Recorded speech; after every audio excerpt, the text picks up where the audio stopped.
Today we're back on podcast and we're doing a college catch-up, a 2-for-1. I've got Lily Wickham and Ty Willden. I think I even did that alphabetically correct.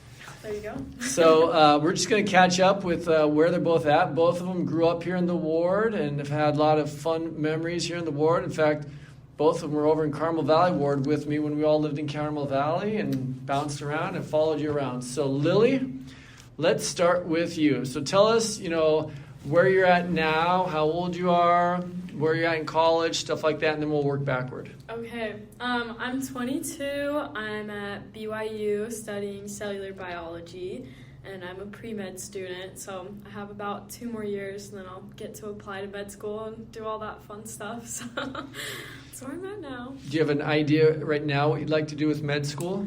I'm looking into OBGYN. I did an internship with a bunch of endocrinologists this summer, which was really fun. Didn't know that was really a field before, so that was interesting to see. Yeah. All right. And you said cellular biology, is that what you said? Yes.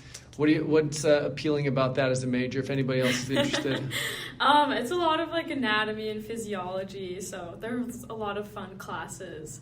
For pre-med students, they have a class on endocrinology and reproductive physiology and anatomy. So I remember doing a couple anatomy classes in college. Are you doing any dissecting, or you're just playing with the cadavers? This semester I'm doing a dissection class, but I've been working as an anatomy TA for the past semester, so I'll be doing that again in the fall. Wow. Yeah. That's cool. Top that, Ty. Can't say I can. All right, tell us your age and what you're up to now. I'm 24. I'm still at BYU. I have about a year and some change left, but I'm doing chemistry education and watching a lot of Padres games. All right, so Ty, I know you've had 1 or 2 majors along the way. Tell us what else you've looked into. So I didn't really do economics. My freshman year, I was an econ major, so I did a couple econ classes, but then I decided that wasn't for me. I switched to cybersecurity really, really early on. That wasn't a setback, and then I did set myself back after switching from cybersecurity to chemistry education, probably about a year, but it was a really good change for me. Definitely a field that's going to be much more suited for my skill set. I'm probably going to go get a master's after. And then that master's will probably be in education administration. So I think there's more opportunity within teaching than just teaching as well. So I think it's pretty good. So following mom's path a little bit, right? Yeah, a little bit. It's not just my mom's path actually, because her parents were both teachers, and then I think also their parents had teachers as well, so it's just a character trait of the family at this point. Did any of the others than your mom do chemistry? No, they were too dumb. My mom's the smartest to come out of the whole bloodline, so that's what's carrying me through. But yeah. Do you ever, by the way, in teaching or taking these classes, you call mom and ask her for advice and how to help? Oh yeah, whenever I can. It's been really helpful for the first year and a half, but it's getting to the point now where it's she's just I can't do your own organic chemistry classes for it. She doesn't have the specialty for specific classes, so now I'm starting to be forced to find tutors if I need help. But yeah. Interesting. All right, well, let's go back to Lily. So Lily, tell us about where you were born, growing up. We know who your family is, but maybe in addition to that, tell us what it was like growing up in your family. Okay, so I was born in New York City. My parents lived there for 7 years after college, but they moved to San Diego a year after I was born, so I don't remember the city as much from my infancy, but it's always fun going back with my parents because they definitely know it really well. So I grew up in San Diego. We started out in the Carmel Valley ward and then got switched back into the Del Mar ward and then have kind of been shuffled around. Growing up, I had 2 sisters, so Maddie and Kate. Probably a lot of people from the ward know them. But yeah, they're so fun. I loved growing up with my sisters, and they're just my best friends. So it's fun now that we don't all live together. We get along a lot better, so it's fun to get back together and hang out as adults now. And let's see, Maddie's down here. Kate's up at school with you, right? Yep. And then let's see, you what was it like growing up in the Wickham household? Like, is there like a feeling or memory that just kind of stands out? Like, this is typical Wickhams. I feel like growing up, the epitome of our childhood was just like we would make music videos together, just lots of fun personalities in our house. That sounds like a Maddie thing. Like Maddie would group on that. That's the thing. Maddie would have things, and then we would just like do them with her because she was so cool. Gotta get in her good graces. So when you were, now I know what you did in high school, but growing up as like a little kid, elementary school, junior high, were there sports or activities that you were really into? Yeah, I love playing sports. I still do, but I did soccer and softball when I was little, and then I started playing water polo in middle school. Then you're a little bit of a stud. You're probably going to like under endorse yourself, but you're a little bit of stud in water polo. Yeah, I had a good run with it. It was so fun. I made a lot of really good friends through water polo. Definitely recommend. It's a fun community, and it's a great sport. I mean, there's a lot of Olympians that come out of water polo, so it's a fun place to be. So tell us, this is a little different. Torrey Pines and your club team obviously did not have a pool right here. Yeah. So tell everybody what your days and weeks were like training for water polo. We had practice every night from like 7 to 9:30 out at UCSD, so it wasn't too far. It was like a 15-minute drive for me, but definitely late nights. I don't think we'd get home till like 10:30 or 11, so that was a late time to get back. Usually I would like get home from school. I tutored a little bit, so I would tutor, do homework, and then eat dinner, and we'd have to leave like around 6:30 to get to practice on time. Then we'd do like stretches and stuff beforehand, like on the deck, and then do like a 30 minutes to an hour of swimming, and then drills and stuff for the rest of practice. Super fun. And then get up super early for seminary the next day, so that was always a good time. Yeah, you were always busy. What was your favorite memory or hallmark or event or something from water polo? Ooh, I think the year that my team went to the finals for Division I, that was really fun. It was a sad ending. We ended up losing the game, but it was like the farthest that we had gotten as a team, and so it was just really exciting to see like over the years how our team had grown, and we all like got better together and played club together and really put in the work to get there. So that was a really fun time. What did you learn about yourself from doing sports? I think you learn a lot of hard work, and I think like a lot of my teammates and I, like, maybe didn't have as much talent as other teams, but we like worked really hard together, and also taught me to like trust in other people and like work together to get like a greater good, I guess. When you eventually have kids, you think you're going to have them involved in sports? Hopefully, yeah. Definitely in sports. I don't know, maybe water polo if they want to do it. I would love that. That would be fun. That's cool. All right, Tyrus, so tell us about growing up in the Willden household. It's a good time. Two sisters, Cindy and Ella. Most people know them. Grew up all together. Yeah, I don't know, super fun. We're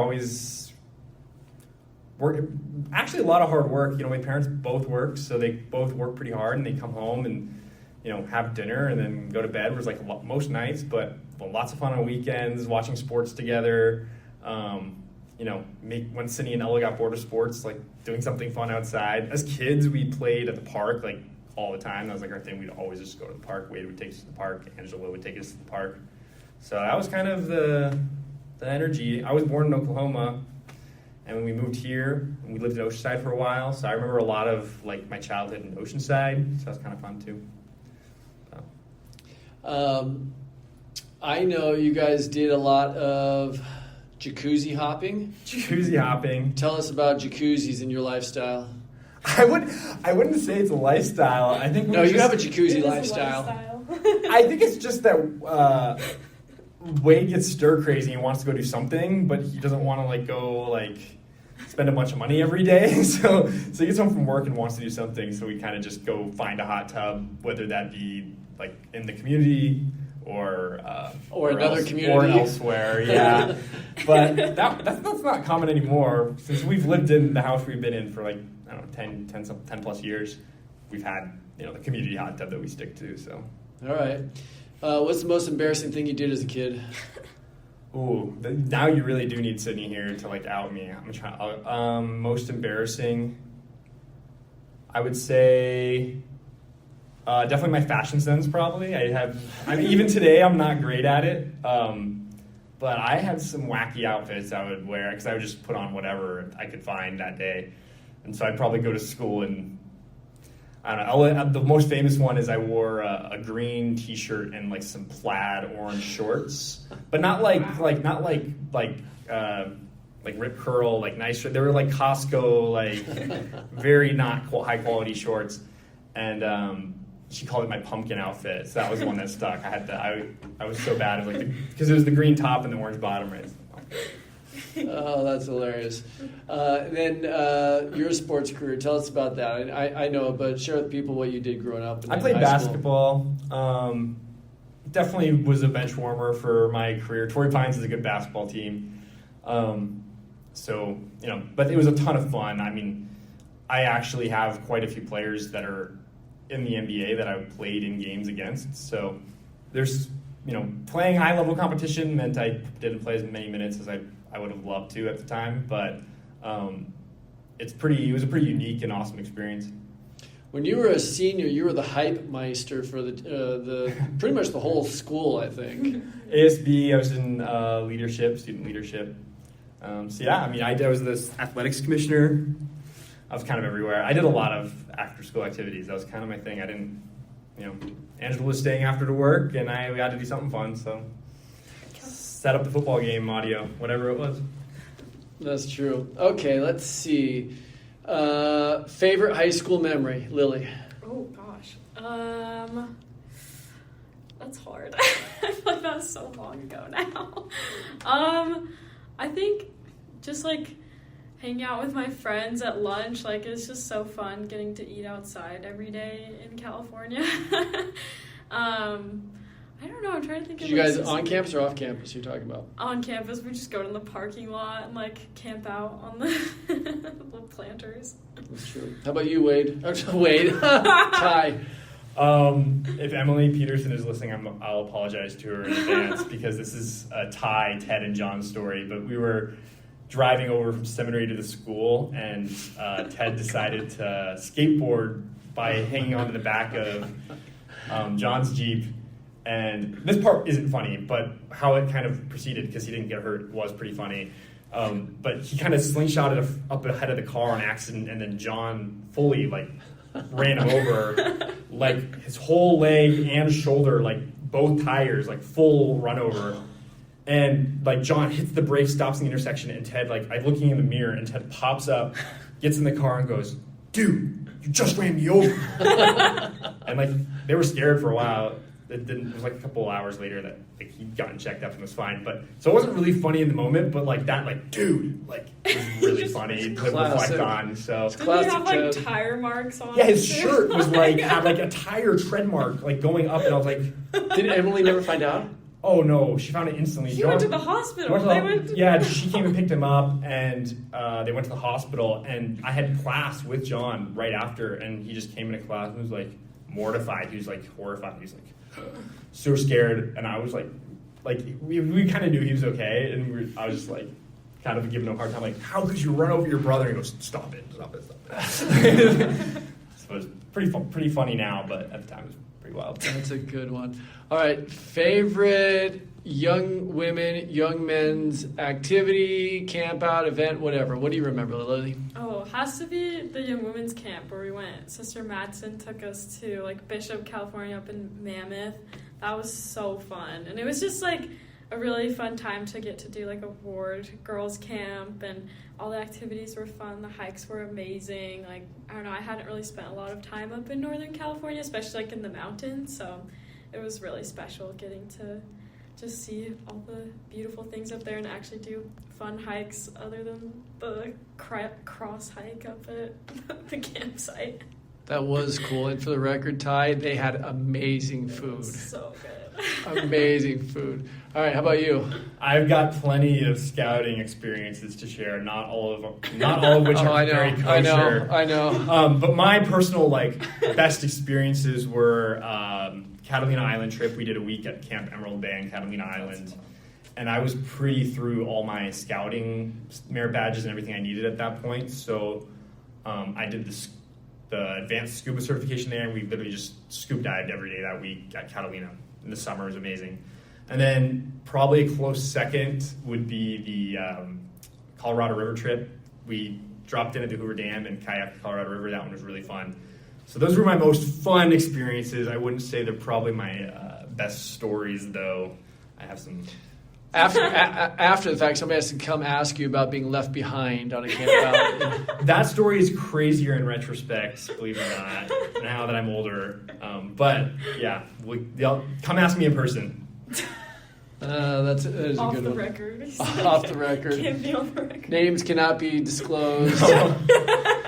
No. And then interesting thing is you both have served some missions, so I want to hear about your mission. So Lily, why don't you tell us where you served? Okay. And maybe your favorite teaching or baptizing experience or something like that. Okay, so I served during COVID, so my original assignment was Chile, but I got reassigned to Colorado, to the Denver South mission for 6 months, but I didn't really know how long I would be there, so at first I was like, I'll just be a couple months, but it ended up being a little longer than I thought. But it was such a blessing. I loved both of my missions. In Colorado, I only served in the YSA, so that was a fun experience for me. I was like, maybe I should actually go to the YSA when I'm home. Because I go in school, but when I'm back home, I always go to the family ward. So I was like, man, this is a good place. And then in Chile, I was in Concepcion, so a little bit further south. It was pretty rainy and cold there. I feel like my dad told me the weather was pretty similar to Seattle, and I was like, no, it's gonna be warmer, and no, it was freezing and super rainy. There are definitely a lot of days where it was so cold and just you're so wet, and my companion and I were just oh my gosh, we don't want to keep going, we just need to find somewhere to take shelter. But they're always such amazing members and just such kind people down there. I think it was cool to get to know their culture and learn more about what it's like to live in a different country and under a different government and healthcare system and all of that. I think one of my favorite experiences for my mission was teaching this family. So there was a less active family in our ward that the missionaries had been meeting with for a while, and the mom and their daughter-in-law were not members. So all of their kids got baptized when they were teenagers without their parents. Their parents obviously approved of their baptism, but I think they were Episcopalian or something, so they didn't want to change religions at the time.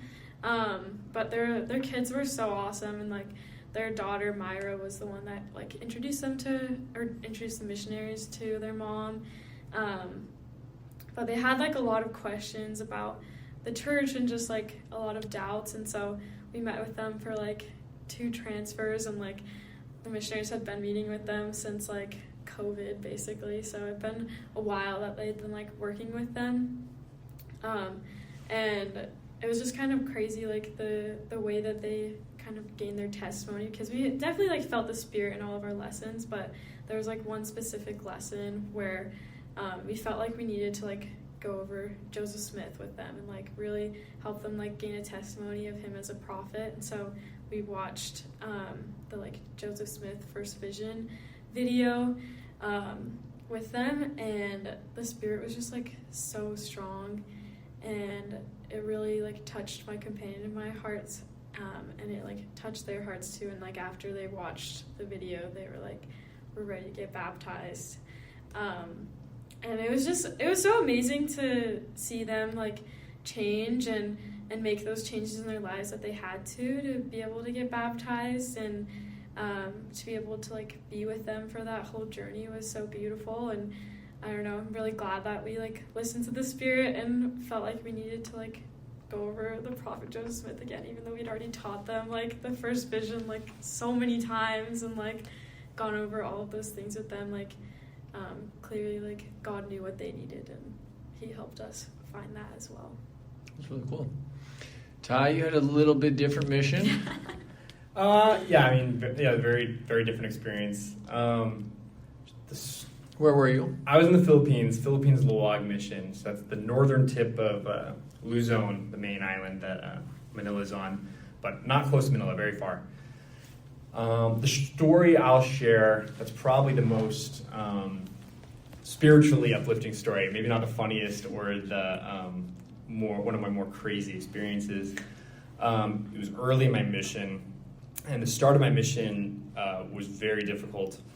I was struggling to learn the language like everyone does, but even like worse than like my peers because I'd had some tougher companions, and we hadn't been doing nearly the amount of work we should have been doing. And I was arguing at this time with my companion pretty much about that. And it was a P day, and we only had 3 hours to work on the P day, but after it got dark, it was really hard to work because everyone went to bed very early in our area because very big farming communities. And so I dragged my companion out to work, and we were going, trying to talk to houses, but I was bad at the language, and he was intentionally not being helpful. And then was also stopping at all these little shops because there's these little tindahans where they sell snacks out of the people's homes. So he was stopping at each one, having a snack at each one so that we would have to basically waste the day. And, I was getting like pretty discouraged and pretty angry with it, and basically only able to talk to these tindahan workers who were working. And so I kept trying, but none of it was working. And he just, let's go home. And I was like, okay, let's do like one more. So I like talked him into doing one more, just doing one more tindahan, right? Like not even knocking, but so we got there, and he's like away from us, like where he can't even hear us, be sitting down eating a snack. And I was like trying to talk to this lady, and I was trying my Tagalog, and it was not going well, and I was just like kind of a waste.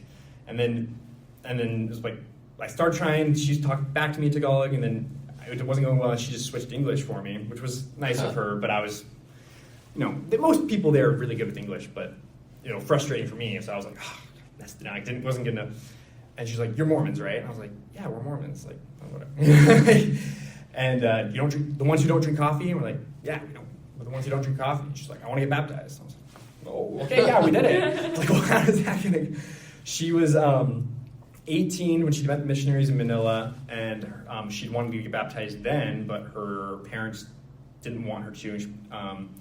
And by 19, she was married, and they moved to Saudi Arabia and lived in Saudi Arabia up until that week, where they moved back to the Philippines. Whoa. So she hadn't had the opportunity to talk to missionaries or meet missionaries. But they'd saved all this money with her husband's work there, and were able to build like quite a big store in the Philippines and have this whole really good setup. And it was really special to see that, truly like the last house. Like, you hear the stories like that, and you're like, oh, like that's cool. But like that was the last house on a P day in like my worst moment. And it was just someone who was like, this was pretty rare to happen in our mission too, to have someone like fully prepared like that, where she was like, news for you, that's pretty rare for anybody in the world, not just your mission. That's pretty cool. It was a pretty cool experience, and it was my first baptism. The mom, the dad, and the daughter all got baptized. It was my first baptism, and in our mission, the expectation was 4 every 2 weeks.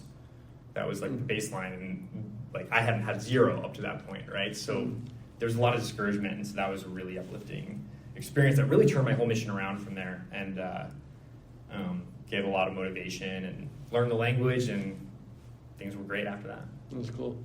And I remember I might have seen you down at the airport literally when you got home, but I remember when Ty got home, because he got home early from COVID, like in the middle of COVID, and we were all over at the house out in the street lined up for Ty to get home. And he pops out of the car, and the first thing he does is walk over towards me to give me a hug. I'm like, I don't want to touch you right now, dude. You just got from the Philippines and flying. I don't know where you've been. I remember that. Well, you probably shouldn't have minded the COVID, but there was plenty of other diseases. I They know. should have been way more worried about than COVID. Yeah. Totally. So one last question I want to ask each of you. So you're off in college, you're back from missions. How do you keep Christ central in your life now? I think for me, like something that really helped me was like when I got back from my mission, they make you do this thing called like My Plan now, where you like fill out this plan, right? Definitely didn't keep like most of those goals I made, but there was one that I made to like go to the temple every week, because in Provo it's so easy. I mean, it's really just like a 5-minute drive from where I live, and most Tuesdays I didn't have classes because of the devotionals and everything. They don't do classes like from 11 to 12 or whatever.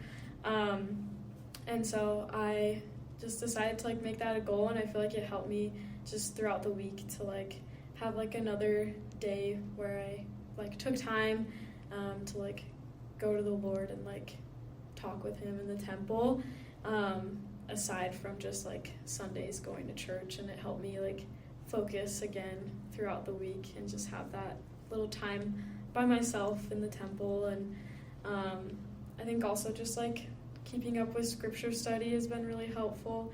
It's definitely hard to like prioritize your time as a college student sometimes, especially when you're like fresh out of high school. You're like just excited to have some freedom and be able to like make your own schedule, but it's so important to just make a little bit of time for the Lord every day so that he'll make time for you.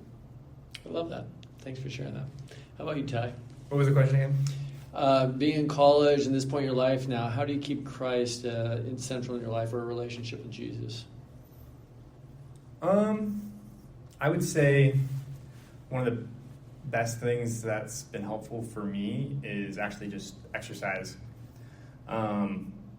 Getting up and early, like so typically like I have a class this semester. My classes start at 9:30, right? Like in years past, I've got up at 8:30, showered, gone to class, right? And I think getting up earlier, 7, getting some exercise in has improved my scripture study, because I'll finish earlier than I thought I would, and you have a little bit extra time. You get 10-15 minutes into like nothing else to do but, kill a little time before you go to class. And I think like having that time, giving that, like kind of what Lily's saying, pretty much the exact same thing, having that time, setting it aside, has been super valuable to my testimony. But to do that, I kind of had to like do something else too. It wasn't exactly a direct, like in Lily's case, just set aside temple time. It was great. Like I had to kind of focus on other aspects, and then the more spiritual thing came along with it for me. So yeah, it wasn't my plan to be a better scripture reader, but I have been because I was focused on some other goal, right? So I think just staying busy, staying oriented towards positive things will often snowball. That's a good way of saying it. Good advice from both of you. Well, I appreciate you both making some time to let me grab you in the hall, literally, and visit for a few minutes. So thank you very much, and good luck with school. Thank you.